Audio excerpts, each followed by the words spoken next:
Sweden Fighter ကိုလှလှပပအနိုင်ယူရင်ကျိုးဝိုင်းနဲ့မြန်မာပရိသတ်တွေကိုအပြေးတိုင်နှုတ်ဆက်သွားတဲ့အောင်လ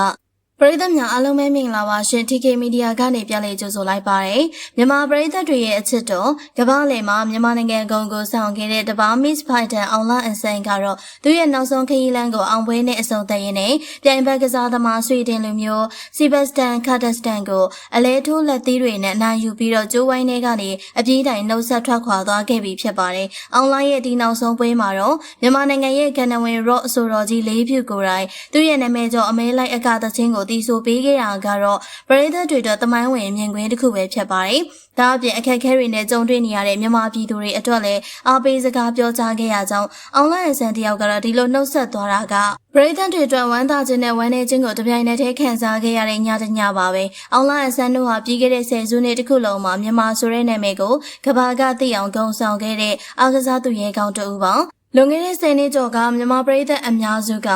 MMA Mixed Martial Arts ဆိုတာကိုဘာမှန်းတောင်မှတည်တည်ချာချာမသိခင်အချိန်မှာအောင်လကကိုယ်ခံပညာတိုင်းပေါင်းစုံပြိုင်ပွဲဆိုတာဘာလဲသူရဲ့အရာတာကဘယ်လိုရှိလဲဆိုတာကိုမြန်မာပြည်သက်တွေရဲ့နှလုံးသားထဲမှာမျိုးစိတ်ချပေးခဲ့တဲ့သူပါအဲ့ဒီအချိန်ကတော့မြန်မာပြည်ကနေကမ္ဘာအဆင့်မီတဲ့အားကစားသမားဆိုတာမရှိတဲ့လောက်ရှားပါတဲ့အချိန်အောင်လအဆန်းရဲ့ပေါ်ထွက်လာမှုကမြန်မာလူမျိုးတွေအတွက်ကမ္ဘာမှာမြန်မာဟေးလို့ဂုဏ်ယူလက်ခမောင်းခက်စရာဖြစ်ခဲ့ရပါသူကအားကစားသမားတယောက်များတာမဟုတ်ခဲ့ပါဘူးနိုင်ငံရဲ့ချားမှာရုန်းကန်နေရတဲ့မြန်မာလူငယ်တွေအတွက်မျှော်လင့်ချက်ရဲ့တင်ကြီးတောင်စ조사ရင်ဘာမဆိုဖြစ်နိုင်တယ်ဆိုတဲ့သက်တည်တစ်ခုပဲဖြစ်ပါတယ်သူရဲ့စ조사အားထုတ်မှုတွေရလဒ်အဖြစ်1 Championship ရဲ့ Middleweight နဲ့ Light Heavyweight တန်းနှစ်ခုလုံးမှာကမ္ဘာချန်ပီယံကပတ်နှစ်ခုစလုံးကိုတပြိုင်နက်တည်းသိမ်းပိုက်ပြခဲ့ချိန်မှာတော့မြန်မာတနိုင်ငံလုံးရဲ့ဂုဏ်ကိုအမြင့်ဆုံးကိုဆွဲတင်ပေးနိုင်ခဲ့တာပါအဲ့ဒီကပတ်တွေဟာအောင်လတယောက်တည်းရဲ့အောင်မြင်မှုမဟုတ်ဘဲမြန်မာပြည်သက်တဦးချင်းစီရဲ့ရင်ထဲမှာဂုဏ်ယူဝင်ကြွားမှုတွေနဲ့အတူထာဝရရှိနေမှာပါဒီဆယ်စုနှစ်တစ်ခုအတွင်းမှာအောင်လကမြန်မာပြည်သက်တွေအတွက်တော့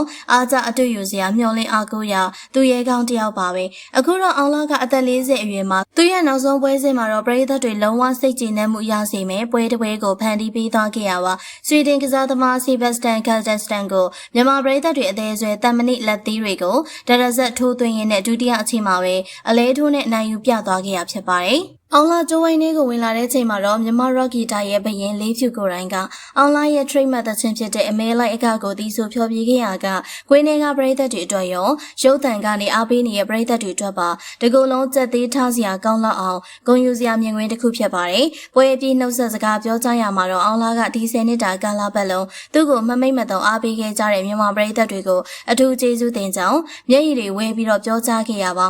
ပရိသတ်တွေကသာသူ့ကိုဒီလောက်အားမပေးခဲ့ရင်သူဘယ်တော့မှဒီလိုအောင်မြင်မှုတွေရနိုင်မှာမဟုတ်ဘူးလို့ဝန်ခံပြောဆိုခဲ့ပါတယ်။ဒါအပြင်လက်ရှိမြန်မာပြည်သူတွေအနေနဲ့ခက်ခဲတဲ့အချိန်တွေကိုရင်ဆိုင်နေရချိန်မှာစိတ်တက်မကြဘဲအားတင်းထားဖို့အတွက်အားပေးစကားပြောကြားခဲ့ပါတယ်။ဒီပွဲမှာအကောင်းဆုံးစွမ်းဆောင်ရည်ပြသနိုင်ခဲ့ရကြောင်း1 Championship ရဲ့ဥက္ကဋ္ဌနဲ့ CEO ဖြစ်သူ Mr. Chatri ကချီးမြှင့်တဲ့ American $9000 စုကြီးကိုလည်းရယူနိုင်ခဲ့ပါတယ်။အောင်လကိုကျိုးဝိုင်းထဲမှာတိုက်ခိုက်နေတဲ့ပုံစံနဲ့နောက်ထပ်အမြင်တွေ့ခွင့်ရတော့မှာမဟုတ်ပေမဲ့သူချစ်တဲ့ MMA အားကစားလောကကိုစွန့်ခွာသွားမှာမဟုတ်ပဲအနာဂတ်မှာမျိုးဆက်သစ် MMA ကစားသမားတွေကိုမွေးထုတ်ပေးမဲ့နီးပြတယောက်အနေနဲ့ဆက်လက်ရပ်တည်သွားမယ်လို့သိရပါတယ်။အောင်လာတယောက်နှုတ်ဆက်စကားပြောနေချိန်မှာမျက်ရည်တွေဝဲနေတာကိုမြင်တွေ့ခဲ့ရတာကတော့ပရိသတ်တိုင်းရဲ့ရှင်တွေကိုထိမှန်စေခဲ့ပါတယ်။ပရိသတ်တို့ရဲ့အောင်လာအဆန်ရဲ့နောက်ဆုံးနှုတ်ဆက်ပွဲနဲ့သူ့ရဲ့အဆုံးသက်ပွဲအပေါ်မှာဘယ်လိုခံစားရလဲရှင်။သူ့ရဲ့ဆယ်စုနှစ်တစ်ခုကြာပေးဆက်မှုတွေနဲ့မြမကုံဆောင်ခဲ့မှုတွေအတွက်ရောအားရကျေနပ်မှုရှိရလားဆိုတာမှတ်ချက်ပေးခဲ့ပါဦးနော်။အားလုံးကိုကျေးဇူးတင်ပါတယ်ရှင်။